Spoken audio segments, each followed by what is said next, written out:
if you looked at my work over the last 20 years, the common theme and how I would frame my work has been to help people start to bring back together ideas that they had typically seen as separate. So the idea of doing good and making money being in the same business model.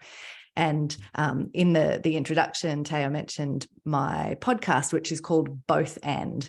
And so part of what I'd love for you guys to be thinking about as you're doing your own discovery and journey around framing your values, your mission, your purpose, what it is you're trying to do in the world, is to make sure you are conscious of the aspects of not falling into a trap of thinking you always have to choose either or, that there's like, pick one. It's like, what would it look like if you actually paused long enough, reflected, and tried to work out, how would I create a win-win?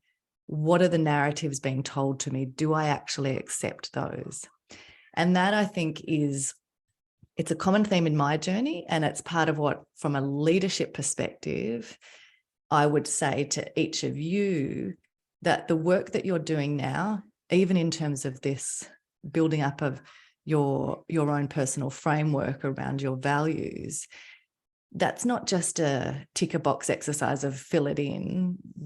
If you do this in a thoughtful way, these exercises that you're undertaking at the moment and the thinking you're doing will actually be something that you can keep coming back to, keep refining, and that can influence and shape the way that you show up in the world and the impact you're part of having. So my desire for today is to really focus in on the importance and the role of values and of why I think it's important to get to a place of clarity on that. So if that is all right with all of you, I'm going to sort of jump into some of the aspects and focusing in on values.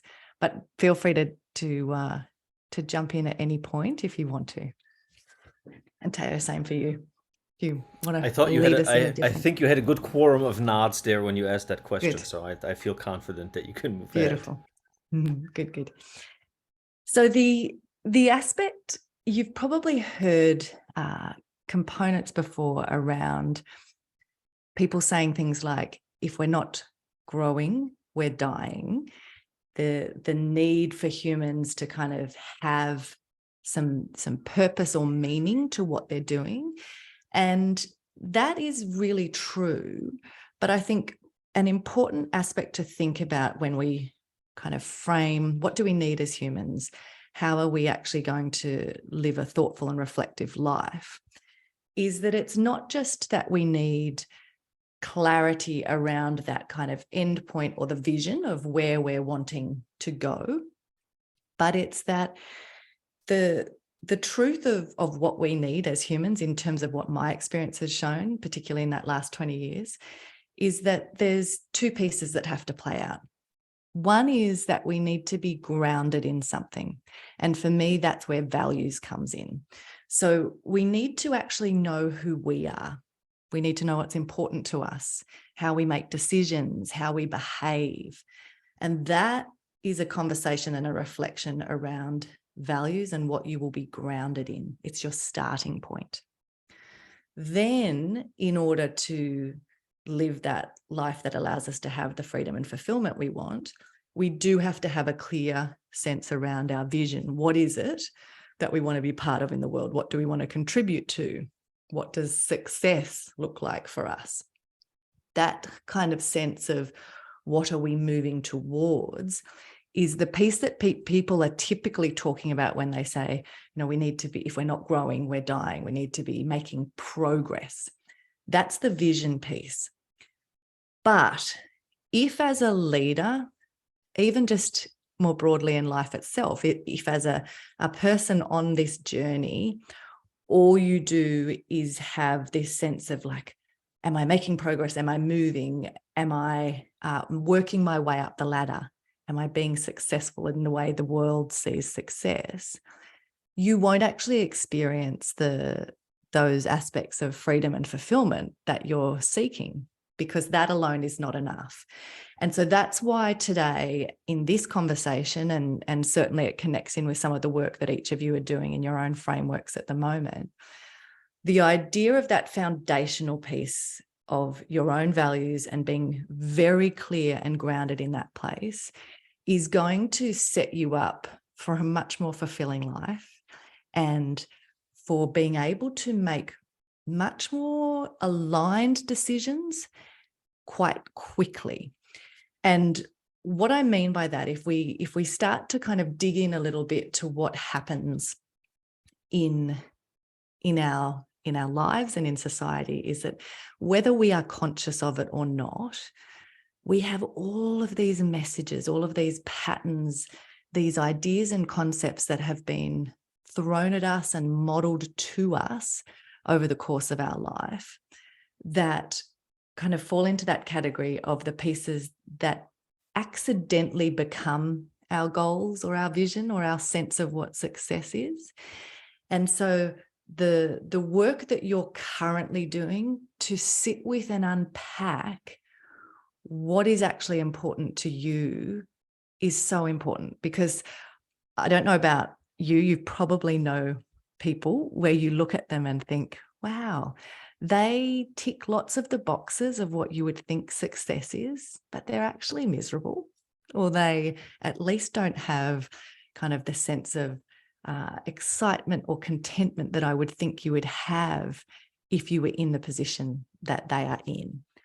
And so that comes about because people have fallen into the trap of trying to tick boxes that were important to other people. Has anyone, can anyone think of any people in their life in that kind of category where you are a bit puzzled by either that they're miserable or at least not content? Yeah. So I often think there was if I go back to when I was in high school, one of the things that was interesting was I am someone who is naturally competitive and quite, driven and focused. And there was this interesting thing that happened. There was a guy who was a year older than me, who was this amazing athlete.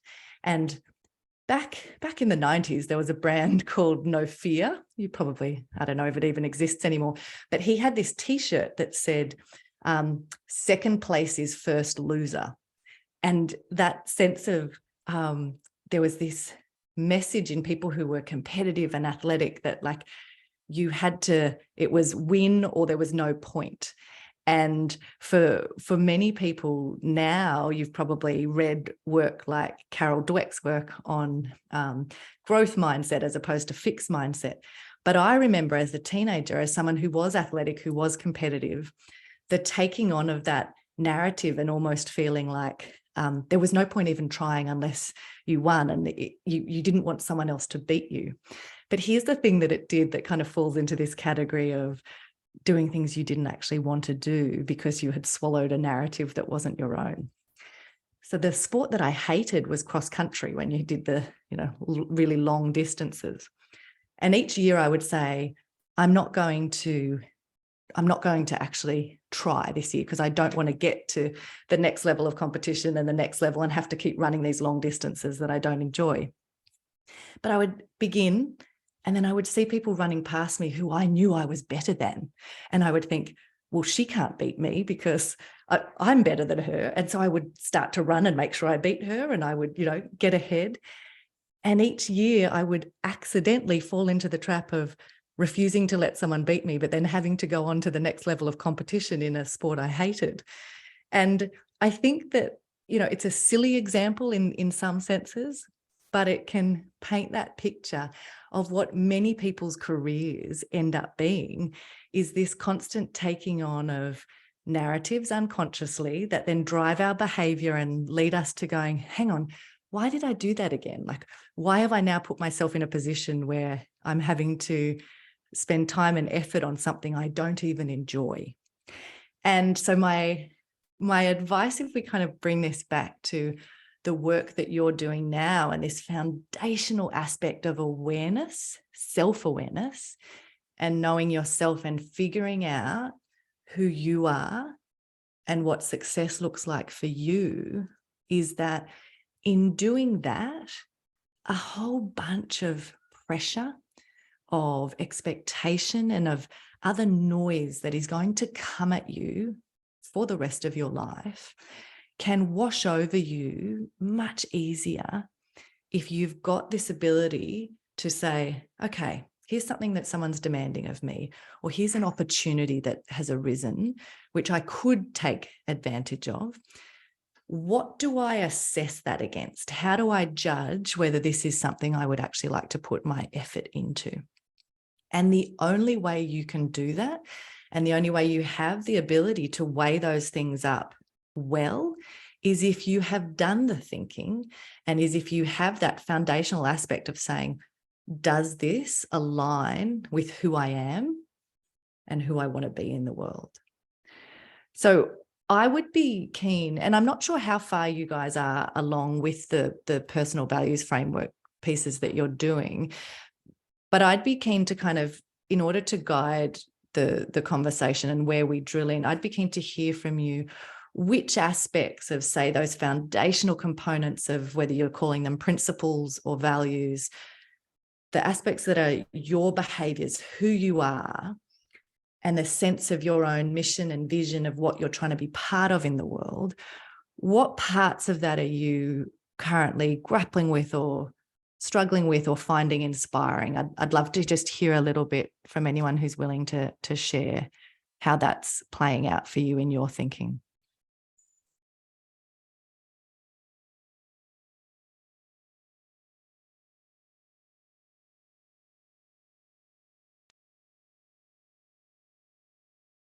I don't believe that none of you are not grappling with any of this. I guess I'll volunteer. I'd say just being an athlete and wanting to go into college coaching in the future, possibly, that I've kind of seen the strain that it's put on a lot of my coaches' relationships as maybe marriage or with their children or whatnot, and how much they have to travel, and over the overtime that they don't even get paid for, and like putting in 80-hour weeks, and like divorce and everything. So I'd maybe shift my career path based upon that, because I want to have a successful family life, and just along that lines. Yeah. And that can be a really interesting thought exercise of the aspects of, by honing in on, okay, what's important to me and what are the things that I want to be able to prioritize. Part of what you can then do is look at the aspect of different seasons. And I'm sure that even in the way that you are mapping out your frameworks, one of the pieces that no doubt has emerged for you is that there's always going to be a sense of these horizons, or what's the time frame. So say, Justin, for you, it might be an aspect of saying, this is a career that I would love to have, or work I would love to do. And there may be some seasons in my life where I am actually willing to do, massive hours, and it's exciting and I'm energized by that. But I also am going to be very conscious of the fact that when I'm in a different chapter where actually I do have a family and I'm wanting to interact differently, there are pieces that are non-negotiable for me of what that looks like. Because I also think that aspect of, from a leadership perspective, all of this begins, you can't lead others until you lead yourself first. So your process that you're going through of saying, family is important to me, so what does that then mean, is an aspect of, one of the definitions around strategy is saying no to good things. That sometimes there's going to be a whole bunch of really great options coming at you, and you're going to have to filter and choose. And so you may be in a position where either the right decision might be a different career path altogether, or it might be about saying there's seasons of life where this is going to be my career path. And then there's other seasons where it might be that that's either on the back burner, or I have a role where I say, I don't actually want to be the top person because I'm not willing to put in the hours that I know that demands. And so for a certain chapter of my life, it's going to go in a different direction, but that's an intentional choice. I think that's a really good example. I just want to very briefly share something that brings up for me, is that and I think it aligns, Bessie, and this is maybe something that you get to see in your coaching quite a bit, this idea of the either or decisions that a lot of times we look at in terms of, well, so me personally, as you all know, there's all this music stuff behind me. I always said as a young person, if I had a choice, I would just be a professional musician. But common wisdom at the time suggested that that's not a viable career path if you want to also be a family father and have any children that you're going to spend time with. And so I looked at it in my youth as an either or. Do I want to be a dad more, or do I want to be a musician more? So I have to pick and choose, right? I want to suggest that for many of you, with the way that gig economies work, that those are not actual real choices that automatically are true to say it's one or the other. And you are probably in a position, many of you, to forge kind of your own path as to what that looks like. To Bessie's point earlier, what if I decided that I want to try to figure out how to do both? How can I find a both end, in my case, of family person and musician? There's probably an answer to that if I really wanted to decide to go that route. So try to, when you find yourself in these, either, I'm saying this to myself, I guess, more than any of you as well.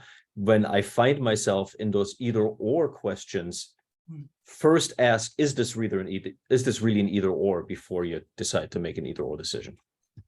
Yeah. And look, all of the data out there would say that for you guys, it's almost impossible that you're going to have one career or like one job. There will be multiple things that you do over the course of your life. Add to that the fact that you are studying in an area that is saying, I am thinking about the aspect of leadership. That to me tells me that you are also someone who isn't just going to sit back and let everything be shaped and pushed on you. You're going to be proactively saying, how am I showing up in this? So, for you, Justin, it might be that if whatever career you end up deciding to go into in that first instance, even if it is into what is currently a really potentially demanding and an unhealthy space for a family person to be in, you might actually say, you know what, there's a 10-year period where that isn't yet my focus, and I'm don't have a family, and I'm going to spend that time to be in that space, influencing, shaping, and creating the types of spaces that are more conducive to family. And I will make a decision closer to the time of having a family as to whether enough of that has shifted and I can stay in this space, or do I move into a different chapter? So you can also use your own reflection and clarity that you come to say, what am I part of changing here? So in your mission or vision component, there might be aspects there where you actually want to be part of shifting that culture. So that's another way you could look at it. Anyone else have aspects that they've been thinking about in any of the categories as you're trying to land on something that's a helpful kind of framework or touchstone for you to come back to in your own thinking?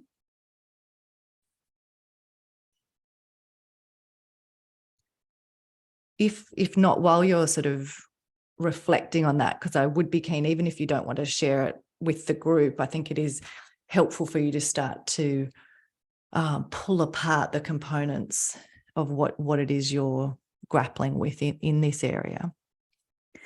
One of the pieces that I have done a lot in my own life and encourage other, particularly the business leaders that I work with, to think about is when we land on something like our values, or in some of the language that you're doing around principles. So in that, when I talk about values, I'm speaking about the components that are core to how you actually show up, how you behave, how you make decisions. And there are different types of values, but if we just stay on what I would call core values at the moment, I have found it really helpful to not just identify what my core values are, but to also do the thinking around what were the core values of my family growing up. And the reason why I think that is helpful, and it could be something that you want to think about, even if it's just for half an hour and you kind of sit there and think, what has been the role of my upbringing in how I have been shaped. When I think about the aspect of what influences us and how we show up as a leader, being conscious of that origin story and the background is actually really important, because there's the old saying of our strengths are our weaknesses. And there can be shadow sides to anything that might be a positive in one setting. And then if something is triggered in us, or if we become focused on something in a different setting, it might actually be negative. And I'm going to give you some examples of what I would say the core values were in my family growing up, and how they are often shadows or unhelpful things for me as an adult that I have to be conscious of. So in my family, when I was a kid, the way I would articulate our core values was that they were focused on social justice, independence, work ethic, and perspective. So they would be the things that I would say were core in our family. And what has been interesting as an adult, and as I've reflected on those, is that they so deeply shaped who I was, that as an adult, when I find myself being stressed or getting out of alignment, I'm very conscious that those pieces are taking over, and that, say, for example, the work ethic piece or the independence, I will find myself obsessively working, in those unhealthy ways that Justin was talking about. Or from an independence side, I will find myself being so self-contained that it's actually very difficult for someone trying to have a relationship with me to fit into that, because I'm very consciously being incredibly reliant only on myself. And so one of the pieces that's helpful for is, again, from a leadership perspective, the more aware you are of your own, what's triggering in you, what's driving behavior, what's happening in your internal processing, the more you can choose how you want to interact externally. So it could be that as you're going through this exercise and developing your own framework, when you get into some of those behavioral aspects of principles or values, one of the questions that can be helpful is to say, where do I have a tendency to take this thing too far? So where is it that this might trip into territory where it was positive and intentional, and I want this showing up in my life and I want to behave in this way, but there's actually then a shadow side to that I need to be aware of. And you can do that related to pieces that are your own personal principles or values. But like I said, you could also draw out what are some of those things that might have been part of your upbringing, and you may not want to choose to take those on as an individual adult into your own future. So it's, again, all of this work, all of the becoming aware of and making explicit things that may have just been intuitive, that may have just been passed on to you and not really thought about. By going through the process of really consciously thinking about and then choosing what you take on, you are going to be in a much stronger position moving forward to actually shape and design for yourself how it is you want to show up and what you want to be part of in the world. Because when I end up coaching people and they are, say, 10 years into building a business and they are feeling burnt out or feeling that they just want to burn the whole thing down, start again, it's all overwhelming, those pieces can be avoided by doing the work that you're doing now and being conscious and aware of that. Has anyone had any thoughts that they're wanting to throw into the mix? I am curious if you're willing to share, to get a sense of whether there are components of your framework that you've found easier or harder. Like, do you find it easier to project forward and have a vision for what you want to be creating into the future? Or do you find it easier to kind of look at the present day? Which parts of that journey and the drawing out of clarity come more naturally to you? Sorry. I was gonna say personally, I think like I like my present day stuff because like I love to lead a healthy like lifestyles and working out and eating, like all that type of stuff. But it scares me more looking into the future if like how easily I can go do that stuff right now in college versus like finding a future job if it will even allow me to keep up with that type of stuff. Yeah. And is that sort of almost the aspect too of the further out you go, the less you don't necessarily feel you have as much control or ability to pull or shape what that is because it's less known. Yeah. Interesting. Okay. And there was someone else who jumped in there. I was going to say the same thing, just like it's harder for me to look into the future than like current present stuff. Okay. And so one of the pieces that might be helpful, so there's a process where you can kind of take horizons.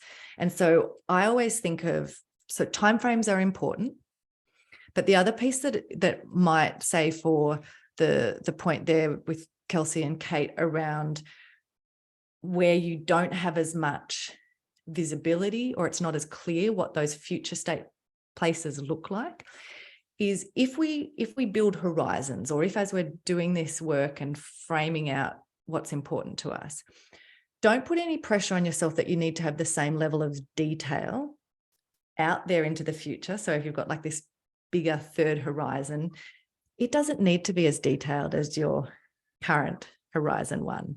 So I tend to think about when I'm doing that visioning exercise of like, okay, where am I wanting to go? What would success even look like? And using some of that language, like in your assignment where it says use present tense, as if it's already happened.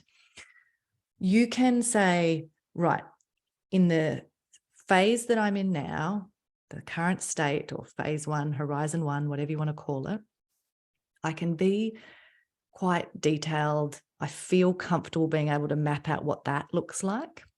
But then when I jump out a few years or whatever your time frame is to horizon two, I might just have some dot points. So I have kind of chapter headings. I know what it looks like, but there isn't detail underneath that.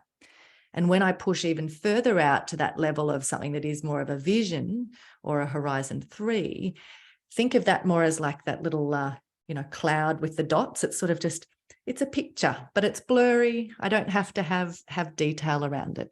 And don't put pressure on yourself that there needs to be this massive, clear detail with a strategic plan underneath it and, all of those pieces mapped out. So if that's helpful, kind of just remove the pressure for detail to be there. But the idea of clarity in both spaces of your foundational aspects of your values and who you are, and clarity around that end goal of the vision or what success looks like, it's still important to have that because you do want something that's pulling you forward. You want to be moving towards something. And so, don't worry if that ends up shifting or changing over time. It's not, you don't have to get this right. There's not one answer. It's going to look different for each of you. But I would encourage you, at least at the level of a nice little bubble of an idea of what that vision is or what success would look like or where you would like to end up. Do try to articulate that rather than just leave it totally blurry. Does that make sense? Yeah. I just want to underline that in terms of you're creating an assignment that you're expecting a grade for. I want to put a double underline and exclamation marks behind Bessi saying you don't have to get this right. This is not about some idea that I have as your instructor to read your mission and vision and say, oh, but that's the wrong one. Bow. How in the world would I know, right? Yeah, exactly. But be as in the past, a lot of times what I have commented on individual statements was like, can you be more specific? Like I'm trying to get you to a little bit less blurry. But again, don't put the pressure on yourself that you have to, like, it doesn't, an example that somebody has used with me. So some of you will have an idea. Do you want to be a parent Or do you maybe not want to be a parent? And oh, by the way, that might change, right? You might decide 5 years down the road that what I felt strongly 5 years ago, I don't know. But there is no point in me asking you, well, how many kids do you want to have? Like, that's not the point of this exercise at this point in time. Yeah. And I think too, and there's some components in the assignment itself, and I know that we've had this conversation as well, Teo, around asking some of those questions of, if you land on something, the frame I always use is to what end, but it's an aspect of like asking why a few more times and kind of going, okay, well, why would I want that? Or where does that lead? So you gave the example around music, and that when you were younger, you know, thinking you wanted to be a musician, and shock horror, I was the same. I was very sure that I wanted to be a famous singer once upon a time. But when we go to this exercise and kind of these aspects of, you might name something and kind of say the end goal is this, and then you go, hang on, what is it about that I want? Or put some more flesh on the bones of that, ask some more questions and tease it out. Even if what you put as that end bubble of kind of the vision or the mission of like, what is it you're trying to do and what you want to be part of, this first articulation is something that you can then build on over time, and you can kind of tease it out, question it more. So where I landed, my partner, Brad, was brilliant at helping me many, many years ago. So we've been together for 19 years now. And when I said to him, it had been this constant little voice in the back of my head that was saying the aspect of wanting to be a famous singer. And I said to him, it won't go away. Like it stays there. And I feel like, should I maybe be doing something about that? And so we got out on the big whiteboard and started to kind of map, what was it about that? When I said famous singer, what was I actually talking about? And in exploring and thinking of stories where I felt alive and in flow and what I liked about that, we kind of mapped all these pieces. And suddenly what I realized was I had been saying famous singer, but what I actually meant was that I loved to perform. And when we looked at, okay, well, what are those pieces and what does that look like? What were the stories around my career where I was actually on fire and felt alive and amazing? It was when I was on a stage, I was chairing a conference, I was on a podcast, I was doing things. It's like, it wasn't about the singer piece. It was this aspect of performance. It was the aspect of having a platform to share what I know.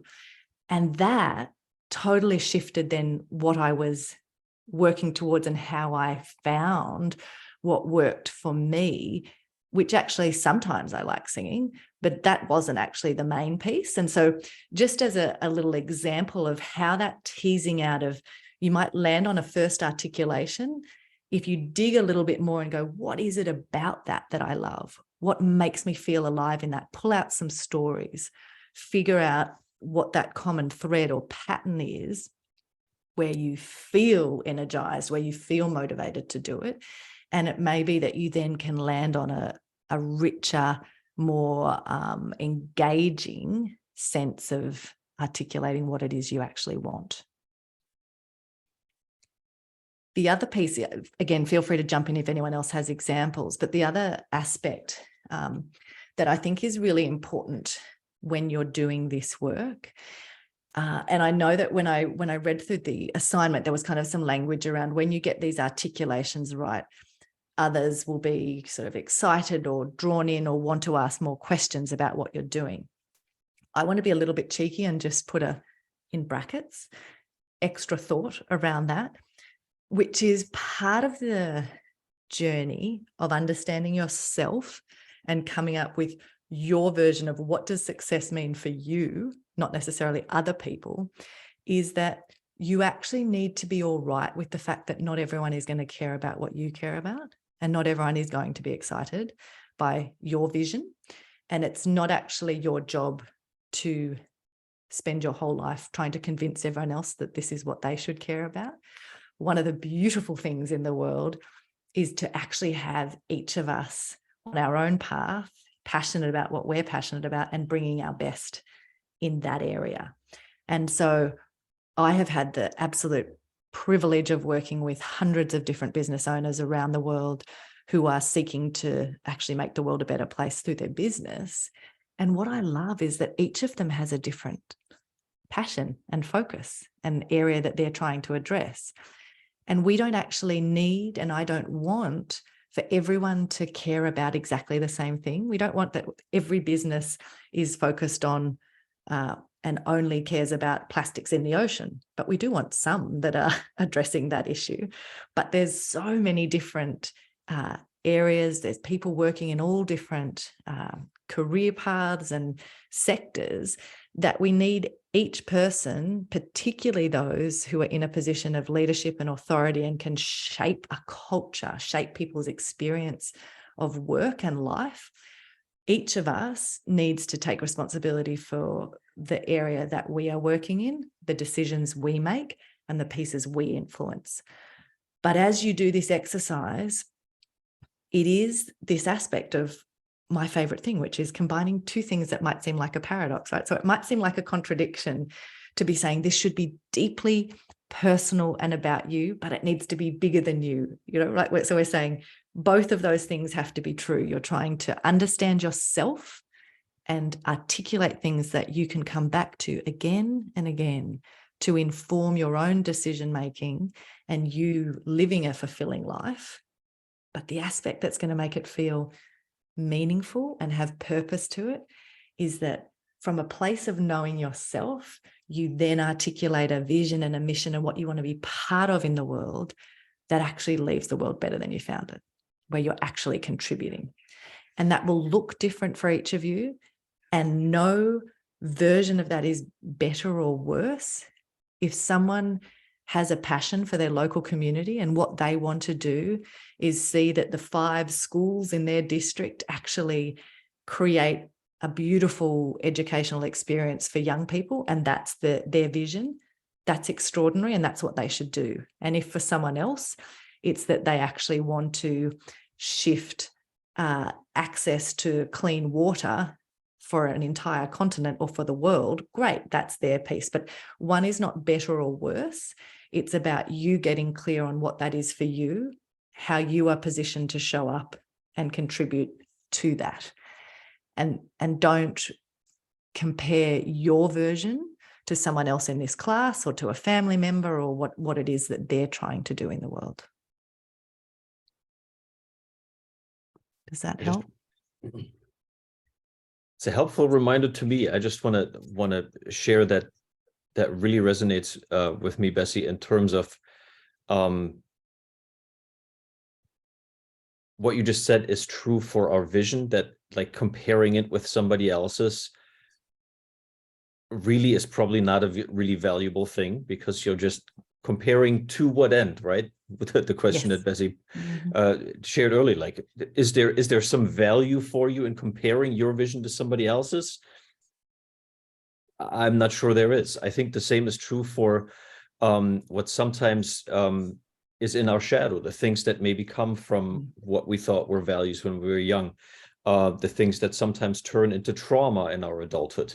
The same thing is true there. Like, 2 of us could be in the exact same car accident and have very similar experience. Let's say some similar physical injuries, and one of us might show up the next day and go to work, and another one of us might be out of commission for a month. You can't compare how we experience traumatic things, and a car accident is a very singular, one-time happening kind of thing.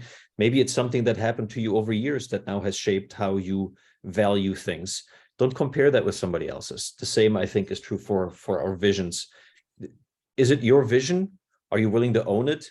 Then don't worry about how it shows up next to somebody else's. Yeah. And it's going to be getting really comfortable with that, which you can only do if you've got to that place of clarity and you're speaking from, yes, this is who I am and this is what I want to be part of. When you're comfortable with that, what it will do is dramatically reduce the risk and the chance of you being in that category of the people we talked about at the beginning, who have run really hard, done all the things, ticked all the boxes, achieved what was put on them, but do not feel satisfied and in fact feel empty and, go to sleep at night going, is this seriously all there is? You will reduce the risk of that happening by being very clear on these aspects. And from a leadership perspective, I cannot emphasize enough the critical role that self-awareness is going to play in how you actually are effective and don't burn yourself out in the process of leading and showing up in the world. So if we've got time, can I just check what time do you want me to kind of make sure we're wrapped up so that you guys actually get some sunshine before the end of your day? The official class schedule is that you have 20 more minutes. Okay. And so then before I go into this other example, which I want to give you around one of the pieces that was a critical shaping aspect for me in terms of how I view leadership, I just want to give, a few of you have shared already, but if anyone else wants to share about what's coming up for you, the aspects that you're grappling with or questions that you have, now's the time, jump in. I've got a question. I was looking at your blog and I saw one of your posts about crafting more powerful descriptions of yourself. And this is something I've been thinking about for the framework, but also I'm a senior and lots of us are seniors here and we're graduating soon. Yeah. And lots of the times, like in like a job interview or something like that, there's a question like, describe yourself. And lots of the times I find myself kind of using very surface level things like, oh, I'm driven, I'm a hard worker and stuff like that. And I was wondering if you could shed some light about like different strategies for finding words or phrases that more align with you.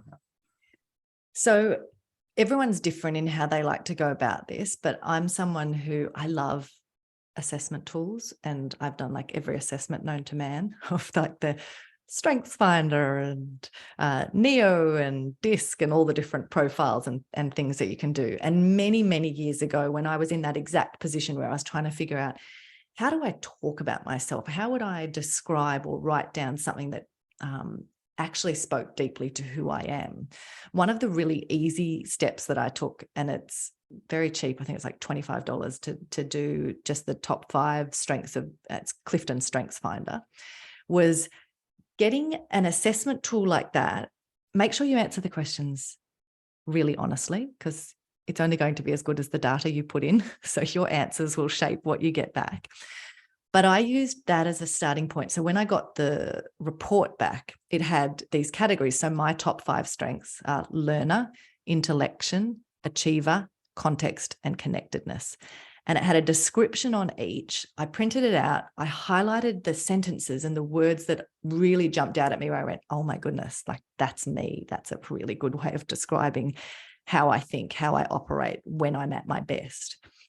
And I took some of those phrases and started to work them into how I spoke about myself, because it did 2 things. It, to your point of rather than just being this generic of, I'm goal focused, I'm an achiever, like rather than sort of just say bits that, like, well, what does that mean? It gave some flesh and context to describe, what does that look like in action? How am I best positioned? So it gave some specifics. It also gave me a sense of, it validated things, that it wasn't just me saying it about me. It was taking wording that had kind of come out of a formal process and said, you are these things. So it helped from a confidence and validation perspective to get some of that language. I still have the journal that I did that in, like all those years ago, with the highlighted sections. And I then went through and wrote out in my journal, what does this look like in a work context? What does this look like? So for example, one of the pieces that was really helpful when I did Strengths Finder was that it drew out pieces that I kind of knew, but I hadn't really focused on, which was that I'm really good with a project. I'm good with a project where I have to get up to speed really quickly, because I love the learning, intellection, achiever, like set the goal project is helpful. But I also am then someone who gets bored and wants to move on to the next thing. That's a really important thing for me to know. I'm good at kicking the door open, building something from nothing, but then I need to make sure I can bring other people in who can do what I find boring, which is the continual implementation. So in terms of your question and then positioning yourself in an interview or something that you're doing, you probably aren't going to say the piece that says, I'm going to get bored with the implementation. That may not be wise. But to use a strengths-based approach, what you can say, and what I then found helpful in framing, was the ability to say, when there's lots of information, something's really messy and chaotic, where other people might be overwhelmed, I am at my best in chaos. I can get up to speed really quickly. Project-focused work is where I'm at. That I will do a brilliant job and probably be better than most at. So that type of approach I have found is really useful to help you start to get some language. You will then need to kind of map out and journal and think through, what does that look like? And if you're going for a particular job, you'll need to then look at, what do they need? How do my strengths, how does some of this language, how do the examples I have of where I felt like I added most value in the past, how will it connect with that job? But that's how I would go about giving some, details, some flesh to that. And with any of it too, there's the component of making sure that, as we've said a few times today, that you're not presenting yourself as one-dimensional. Yes, you might be someone who is a high performance or driven achiever type person, but you also are going to have other characteristics to you. Like, none of us are just one thing. So I think as you're thinking about and describing yourself, it's going, am I bringing the fullness of who I am to this? Because there's going to be other parts. We're not just a stereotypical, this persona that on paper is one thing. You will have, quite a diverse mix of aspects that you're going to bring to the work you do and to your life more broadly. Is that helpful? Does that answer your question? Yeah, thank you. Yeah, nice. Anybody else want to jump in? If not, the piece of where I was going to go, sorry, that's a book.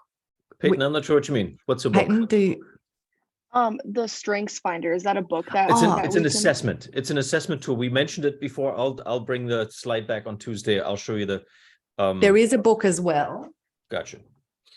I'll just show you.